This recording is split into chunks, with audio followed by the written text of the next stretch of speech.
All right. Here we are. Hello and welcome everybody to another episode of NOS Nerds on Site live here on YouTube at 8 p.m. Eastern Standard Time every single Wednesday night.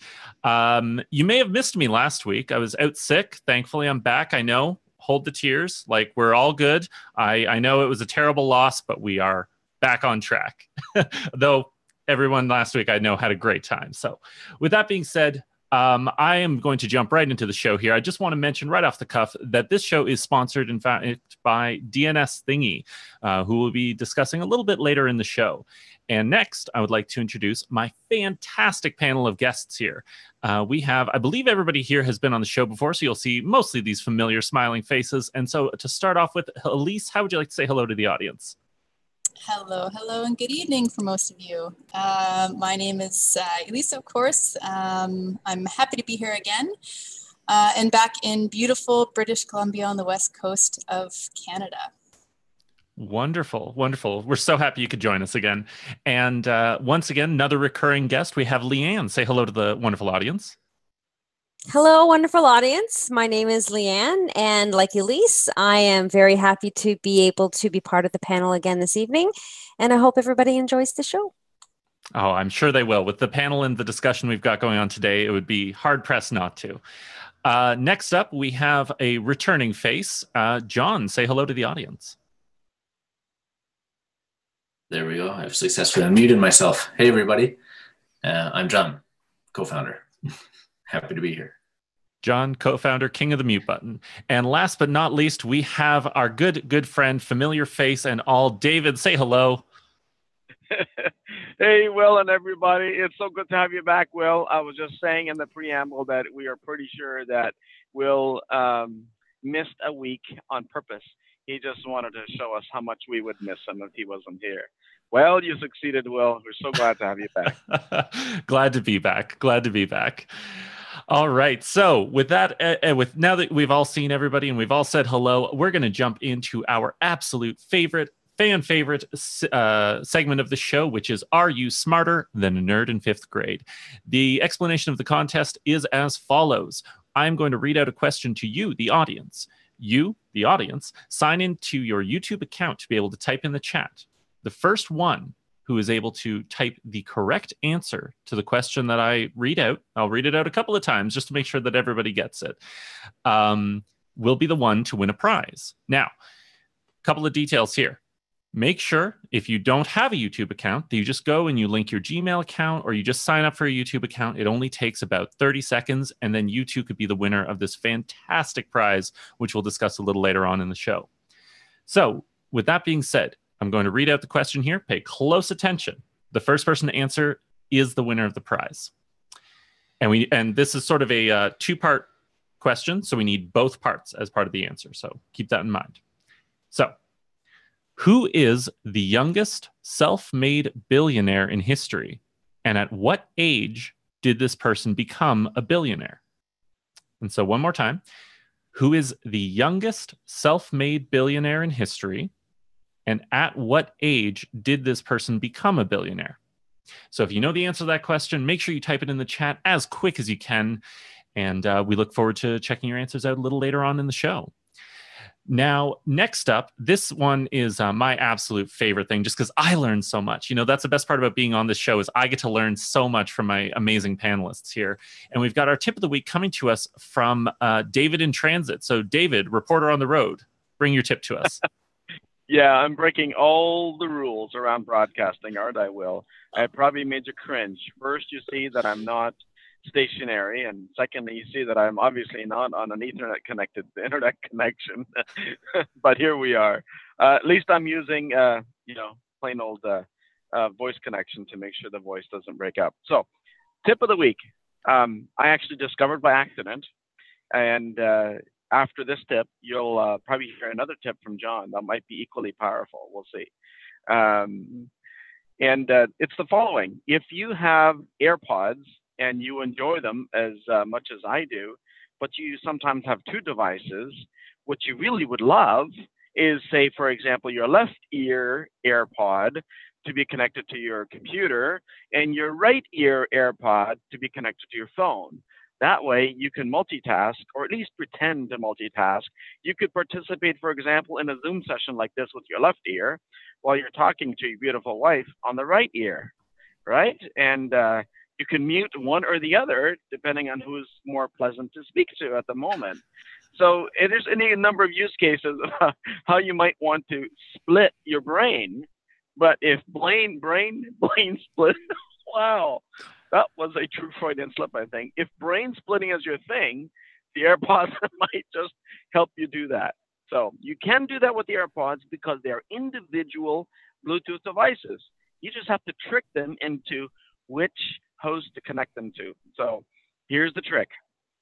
It remembers by preference the last device it connected to, or else it'll connect to the one that's available. So you can either strategically have the last connected one to be a certain device, or you can say, hey, here's my left ear connected to my computer. Now walk 100 feet down the hallway or the street and connect it to your other device with the other AirPod, and then bring them back together, and they still operate in split brain functionality. So when I discovered this by accident, I loved it. So maybe you'll love it too, or maybe John Harbarenko has a tip to do some noise cancellation, can I say? Well, yeah, I can throw in a tip. What I would do if I were you, if you liked microwaving your brain, my tip is don't microwave your brain, because science isn't in yet. But let's say you like doing that, like David, then what you can do is get 4 sets of AirPods, and you can just pair these 4 sets to 4 different devices, and you can mix and match on the fly. You don't have to walk anywhere after you do that. You literally just label them all, and you can be like, iPod, wife, no, let's do computer, wife, no, computer, iPod, right? You're just really, that's probably the best thing you could do. I think at this point, we're just limited by the number of ears we've got. That's got to be the next thing Apple releases, right? Surgery, right? Yeah, that's the next step. Fantastic. Well, thank you, David and John, for the brilliant tip of the week. I hope our audience, if you have some uses that you have discovered with this tip, share with us. I want to know how you use this in the best possible way. I'm looking forward to it. And speaking of things to look into, one of the big things that we always want to talk about, because it is so important, is the fact that you watching right now, listening with your fantastic earpods on one ear and something else on the right ear, you too might be sitting here going, you know what? I want to be the kind of person who knows all these tech tips. I want to be the kind of person who can help people solve things and, develop 4 earpod methods of listening to whatever you want. And I'm here to tell you that you can. All you have to do is go to www.iwanttobeanerd.com and take a look around. The important thing to know about being a nerd is that you are going into business for yourself, but not by yourself. You have an amazing support staff. You have people there to help you, to support you, and to work with you on various projects. And as you grow and develop yourself, your brand, and your capabilities. So once again, go to iwanttobeanerd.com. Have a look around. Join the family. It's a great place to be. It really is. And now that we've said that, I am really excited to dive into this one. Normally, what I like to do, for anyone who may have missed previous shows, in which case, I don't know why you're starting here, go back and watch the first episode and then come meet us. But in case you're starting here, what we like to do is we like to jump into a broad discussion right off the bat. And one of the things that I usually do is sort of like give a bit of preamble here.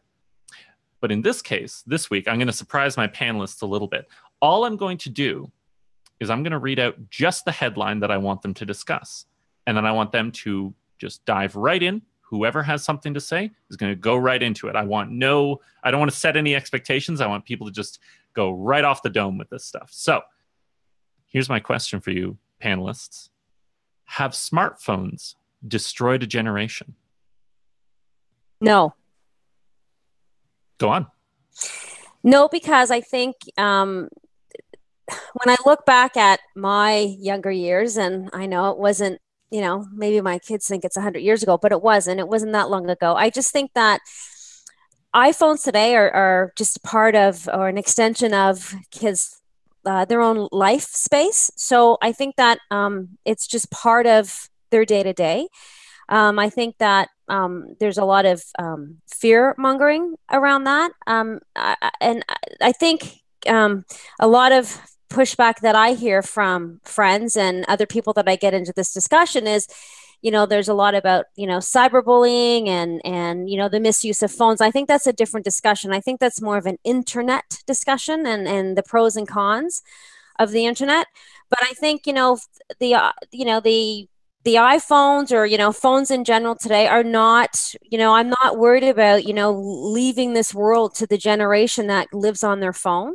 I think there's enough news now where, young people are still getting involved. And to me, it's no different than me spending hours and hours and hours on the telephone. When I was a teenager, there wasn't, I know it's shocking, but there wasn't cell phones when I was a teenager, but I spent a lot of time on my phone. And I remember getting grounded off the phone, and my father forced me to go 2 blocks down and sit there with a roll of dimes and put that in a payphone because I was on the phone constantly. So I don't think if I say I'm still very much involved, and I think I'm fairly intact as a human being. So I'm not concerned at all. And I don't think that, it's a problem. I think that, again, it's just an extension of their life space. It's just who they are. And I also think that, from a communication perspective, I'll be honest, I used to worry. I remember saying to someone, well, you can't cultivate a relationship on text. I think you can. It's a different kind of relationship. It's not necessarily negative. It's just different. So my opinion on this, my stand is no, I don't think it is. So I'll throw in, being the other person on the panel who has raised millennials, I think Leanne and I are probably the most highly qualified to answer. So having a couple 19-year-old millennials, I get they're millennials, right? Yeah, sure. Mm-hmm. Kids that, spend most of their teen years in phones. So I'll just, because, we need the opposite, right? If we all just said no. So I would argue that it's a little bit different. I mean, I had girls calling me all the time too when I was growing up, and on the phone with them for hours. But the difference is I was on the phone with one person. You know what I mean? I was where I was, talking to who I was talking to. I wasn't fragmented across 100 different relationships and, 14 different, kind of emergencies or, drama inducing, like, to give you an example. And I often tell my kids, I said, I feel sad for them a little bit that they'll never really know what it's like. They had a little bit of glimpse of that when they were younger, but they'll never really know what it's like to just be where they are, doing what they're doing with who they're with, period. And like for a day or an hour or whatever, they basically have got the world in their pocket and they're just being ding, ding, ding, ding, ding, ding. And, you can't even take them out for dinner and sit there and have a conversation with them. And their mind is 4 different places. And case in point, coming back through from Florida, and I was in line, and there's a family in front of us, and they had young kids and their teens, boys. And but I got to stare over the one of their shoulders and just kind of, because we were standing like this, And but I noticed he was just very distraught, you know what I mean? And here he is leaving Disney World, distraught, you know what I mean, with his, probably after a week-long vacation, and he was just furiously typing. And I didn't want to, obviously see what he was typing, but I caught something to the effect of, just, this is why I never say things like this in public and blah, blah, blah, blah, blah, blah, and it's just sad to me that, he has to deal with this when he should be coming off the week of his life and who knows how many days. And having traveled with my son, Jake, taking him to BC for Nerd Fest, and just watching drama follow him, you know what I mean? And he can't just detach and be there with me. And I do feel sorry for them. And I also feel that the other reason why I would go on the no side is after reading the book, The Collapse of Parenting. And really the big thing is just the shift in influence from parents to peers, and 30 years ago, they asked a bunch of high school kids, if your parents didn't want you to join a new club at school, would you? And 83% said, no, I would honor their wishes. I wouldn't. And then fast forward today, they rephrased the question and said, if your parents didn't want you to join a new social media platform, would you honor their wish? And the number one answer was out like out loud laughter. Like, why would I ask my parents, And so I think that, that whole peer influence thing is really because they're just bound together all the time and they're not getting the parent time that they used to. The other thing it does is just kind of makes them very frail. Like their self-worth, their value is now based on likes and based on superficial posting of, here's what I'm doing, and that sort of fake world that they have to keep maintaining and maintaining. I'm not saying this affects everybody, but it's definitely a bit of a plague. And so their self-worth, I've heard it defined as a generation of teacups, very beautiful and very frail. You know what I mean? And I think there's definitely a lot of merit to that. I think. Yeah. So I'll stop there. There's my 3 points in my experience. That's why I would lean a bit on the no side. I wouldn't say it's an outright yes. There's a lot of benefits to it, but my own experience is I just want to, sometimes just pay my kids a couple $1,000s to give me their smartphones for a couple months and just see what it's like, There you go. But John, do you not think though that, and this is to the panel too, and I understand all that, and I get it where, it's about likes and you're just posting pictures, and a picture isn't a reflection of, your life or who you are and how you feel. But I also think on the other side of that there's an importance where there are people out there, children or teenagers, young adults that are perhaps finding themselves or finding others, and they're not afraid to be who they are. And that would never happen if they didn't have this smartphone. So I do think there's a lot of, there is something that's, positive about being able to, and I'm not talking about the trolls and the people that hide behind a phone and say, horrible things. I'm talking about those that are able to be themselves and who can find themselves and find others like them, where they don't feel, like they're on their own anymore, that they're ostracized from a group. To me, that's something too that I think is important. Although, and as a parent, when you're talking, I'm like, yeah. But I also try to, look at there are negatives and positives. I'm just for more the positive side. And that's just something too that I wanted to bring up again. And that's about someone's extension of their life space, right? That's a good point. Yeah, the finding that community is kind of like the Blind Melon video where the little girl in the bee suit finds exactly. the There we go. It happens more digitally now. Yeah, absolutely. Yeah. Fantastic. And Elyse, do you have would you like to weigh in on this as well? Oh, it's hard for me not to go into some of the numbers that were in that article that we discussed. We actually had a similar discussion in our women's group last week in our meeting, and fantastic conversation with a lot of the women on our team. But I'll just throw this out there, and this is again from the Atlantic article that kind of prompted this question.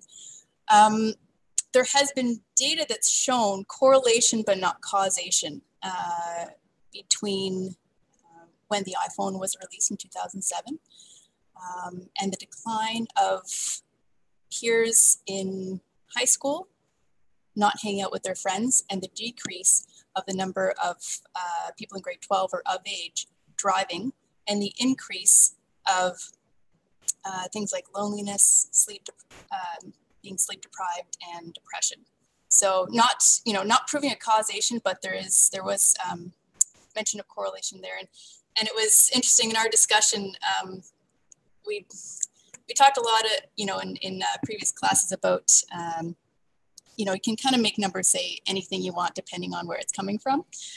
So it does come from from an author who's a professor and a psychologist who does research on this specific topic and kind of does lean in one specific direction.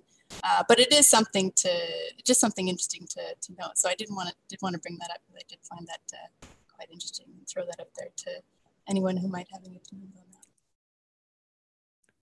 Well, I think there's like the thing is, and I'd actually like to bring our chat room into this for a second here. Diva M in the chat, who actually is a fantastic panelist who's been on here before, states that she believes that a big part of it is it's all about balance. There has to be a time to put away devices and be with people, family time, etc., especially during family gatherings around the table, things like that, and maybe having that, like, John and Elyse and Leanne, you've all made like such fantastic points. Maybe, do you think that the balance is do you think there is a stark yes or no answer to this? Or do you think it is a lot more gray? I think it's gray. Honestly, I think that like John raised a lot of good points of, that we should be concerned. Maybe I said a few things why, I think it's something that, because it's reality. It's, the iPhones are and other phone communication companies are creating, new phones faster, bigger screens. They can do a lot more things and they can hold more pictures and, wireless earbuds and all the things that people are clamoring for. I mean, that's the world that we live in. But I think, yes, there's balance, and I think though that that's a decision that every family needs to make. I mean, I'm certainly not going to tell a friend of mine that if you're out for dinner with your kids, there should be a no phone rule. I mean, I think every family has the right to make their own decisions. And, I think, my kids are John's age, a little older, and, we actually enjoy conversing. So it's also funny how I think that, there's also some of this is also a phase, for a lot of kids where, when they're 25, 26, maybe a parent becomes interesting again, because I can certainly tell you, I didn't have a phone when I was in my teens. I didn't want to hang out with my parents. I didn't want to talk to them either. But that changed when I got older. I don't think that concept of what I've just explained has changed either. It's just now our children or the younger generation are using different devices to kind of steer away from that. But I think every family needs to make their own decision on that. So I think it's gray. And Deba raised a really good point for sure about balance. Yeah. I think that makes a lot of sense at the end of the day. As with most advancements in technology, there is very rarely like a stark yes or no, black and white answer to a question like this. And we do have to move on from this topic. But before we do, I just want to share a little anecdote that I thought was interesting. I recently in my own life was set up plans to go to a concert. And I saw something which I'd never seen before. They had a system in place where at this concert, you go to this concert and at the very entrance, they provide you a pouch with a lock on it. And you have to put your phone in there and they lock up your phone. And then if you want to use your phone at all during the concert, you go to a sort of tented off area, sort of adjacent to the main performance area. And at which point you can unlock your phone, use it, or unlock the pouch, use your phone as much as you wish. You keep it on you at all times. So it's less of a security thing. Like you don't have to worry about losing it. It's with you the whole time, but you can't take photos. You can't text. You can't do any of that stuff. You just have to sit there and watch the show. That's really impressive. Yeah. I'm just like blown away by that. That's awesome. Just to add to that real quick, I know we have to move on, but in France, they're looking at removing mobile phones, mobile devices from the schools, period. They've already pulled Wi-Fi and a bunch of things out, right, for potential health reasons. But now they're actually talking about taking the mobile devices away for the entire day, just because they're not seeing that it's helping, them, the kids learn or whatnot, right? So, yeah, it's interesting. I've never heard of that with a concert, but yeah. And very quickly, too, I guess it's very similar. John mentioned Europe, and I won't take hardly any time, but a lot of the car companies in Europe are, from an email, they shut the servers down after 7:00. So even if you're on your smartphone at home as a worker, you still can't even get any email. So it's forcing people to go off grid for a while and just, kind of get back to basics. Yeah, and I think it really is like one of those things that's going to need to adapt and change as we move forward in life and with technology. As with every change, we're going to have to find ways to adapt. But obviously, as we've shown here, we could discuss this all night, and it would probably have a lot of back and forth and some fantastic conversation. But again, we've got a lovely little show here, and so we need to, sort of move on to the next topic. And speaking of which, we're actually going to discuss a little bit about our sponsor. But before we do so, I need to repeat the skill testing question that we have for our audience today. So one last time, this is your very last chance to get in for this prize. So the question is, who is the youngest self-made billionaire in history? And at what age did this person become a billionaire? So it's a two-part question. We need both parts to be counted for the answer. So make sure you get your answers in as quick as you can in the chat. And you too may be the lucky winner. So with that being said, actually, you know what? We're going to deviate a little bit here. John, I would like you to, talk a little bit about our sponsor, DNS Thingy, and also discuss a little bit about the prize. Let's, sort of tantalize our audience a bit.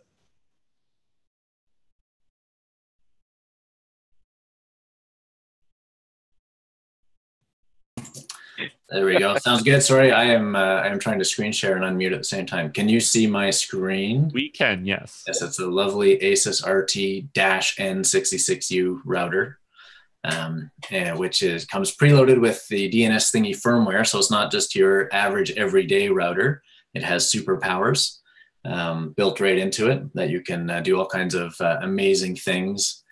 Control content, that per device that your kids or your family, visits.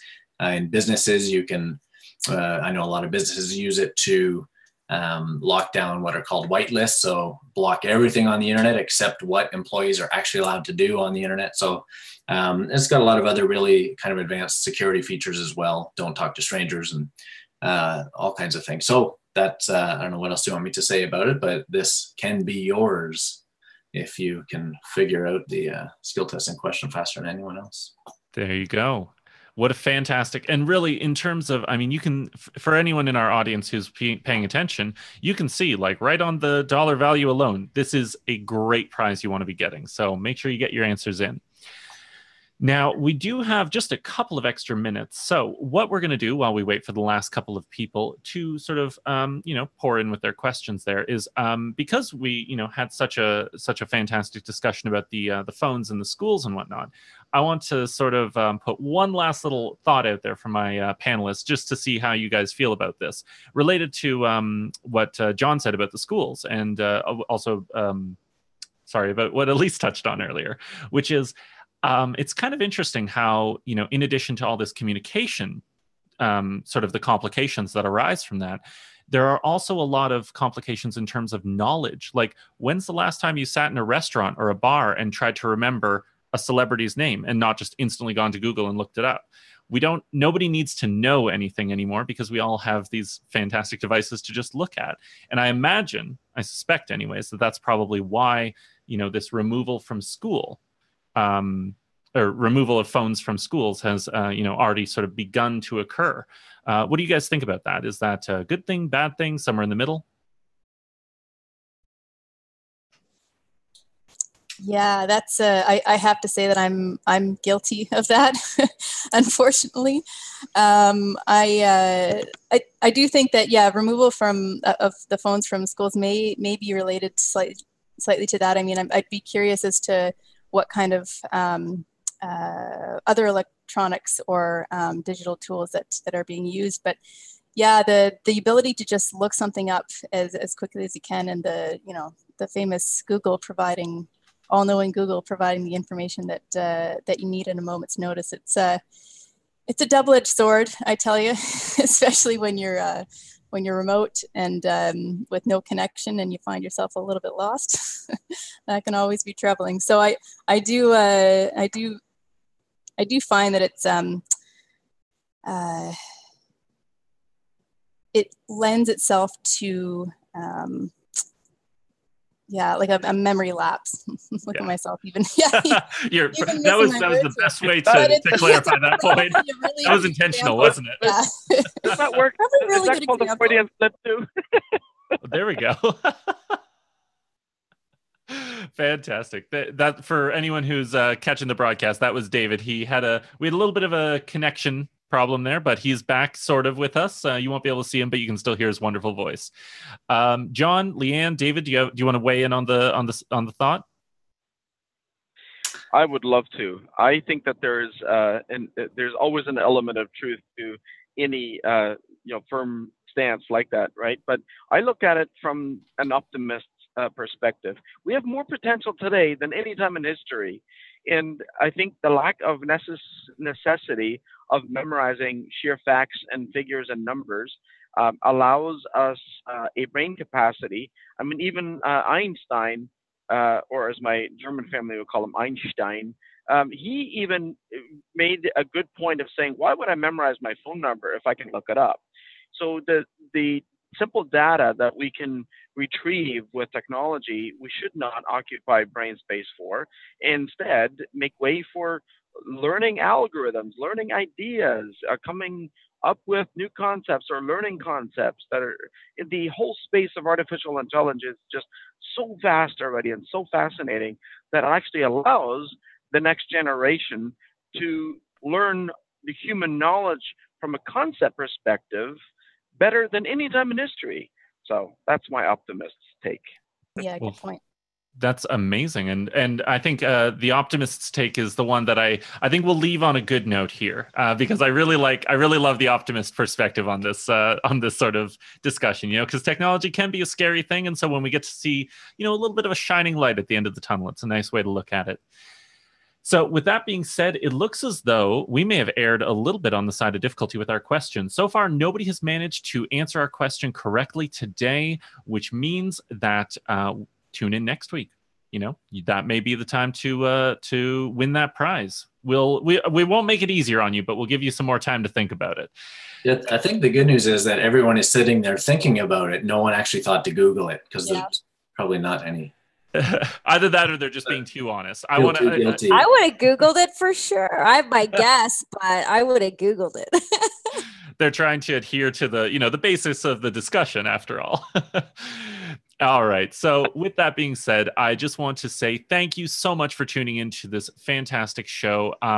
Thank you from myself, Elyse, John, David, and Leanne. And just remember that you will be able to catch us every single Wednesday night at 8 p.m. Eastern Standard Time. That is -4 GMT. And make sure to hit that subscribe button, especially if you want to know when these next episodes are coming out or you want to take a look at the backlog. And in addition, go to the Nerds On Site YouTube channel. There's a bevy of fantastic information available for you. And so once again, from all of us here at Nerds On Site, thank you and have a great night. Thanks, everybody. Bye-bye. Thanks, everyone. Bye now.